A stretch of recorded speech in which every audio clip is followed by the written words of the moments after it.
নমস্কার। এই ছোট্ট বাইক ট্রাভেলটা ছিল আমার আর আমার ভাইয়ের। আমাকে বালিভাসাতে ভাই আনতে গিয়েছিল। আপনারা যদি মানিকপাড়া আসেন, ডাইরেক্ট বাস না পান, তাহলে কিন্তু অবশ্যই বালিভাসাতে নেমে যাবেন, কারণ এখানে টোটো পাওয়া যায়। তারপরে একদম কাছেই কেউ যদি কলেজ মোড়ের কাছাকাছি যান, তাহলে তো হেঁটেই চলে আসতে পারবেন। আর টোটো কিন্তু থাকেই, আর অন্য লাইনেরও বাস আপনারা পেয়ে যাবেন।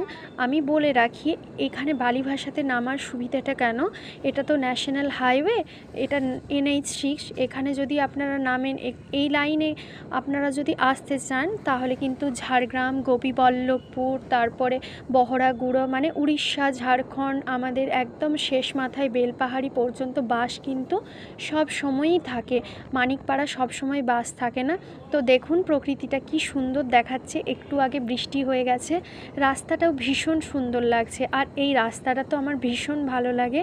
দেখুন এখন কিন্তু এই বৃষ্টিটা ছাড়তেই সবাই গেছে। আমি বলে রাখি, আপনারা যদি মানিকপাড়া যান, কেন যাবেন, এখানে কিন্তু সুযোগ সুবিধা অনেকে আছে। কারণ এখানে রয়েছে কলেজ, রয়েছে এখানে পুলিশ ফাঁড়ি, রয়েছে এখানে কিন্তু রেল স্টেশন রয়েছে, অনেক সুবিধে রয়েছে। তাই এখানে কিন্তু জনসংখ্যাও খুব বেশি। আপনারা যারা এখানে সেটেল করতে চান, কাছাকাছি ঝাড়গ্রাম বলুন, কাছাকাছি ধরুন আপনারা কাজের সূত্রে থাকেন, অবশ্যই থাকতে পারেন। তো তোমাদের এবারে দেখিয়ে দেবো যেই জায়গাটা, এটাকে আমরা বলি মিনি কাশ্মীর।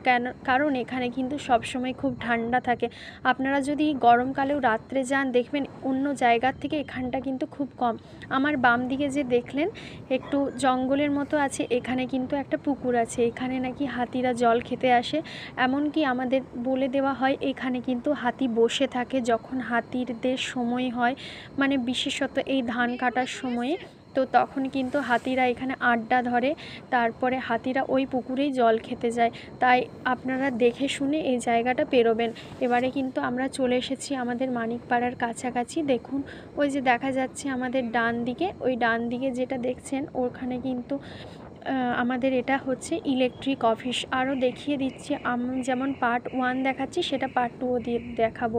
এটাই যে দেখুন আমাদের কিন্তু এখানে ইলেকট্রিক অফিস। আর এই রাস্তাটা চলে গেছে পাইপ ফ্যাক্টরি। এখানেও যারা কাজের সূত্রে অনেকে থাকেন, এখানেও কিন্তু মানিকপাড়াতেই থাকেন। আর এটা হলো আমাদের কলেজ মোড়। আমরা কিন্তু মানিকপাড়াতে প্রবেশ করে গেছি। আর আপনাদের এবারে আরও বাম দিকে দেখাচ্ছি সাইনবোর্ডটা, এটা কিন্তু একটা হোমস্টে, যার নাম হচ্ছে বনের পাখি। আপনারা যদি বনের পাখিতে থাকতে চান, এখানে আসবেন। আর আমার ডান দিকে রইল, এটা হলো মানিকপাড়া কলেজ।